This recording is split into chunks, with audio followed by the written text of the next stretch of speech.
Here we have a 2016 Aprilia Tuono V4 1100 factory.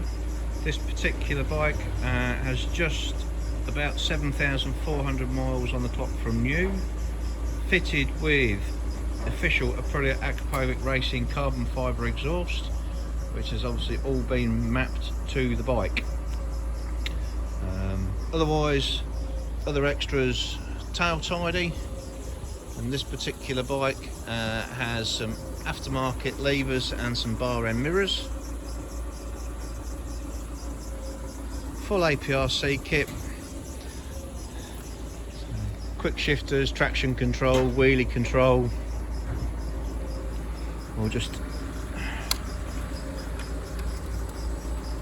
turn it on, let you guys have a listen.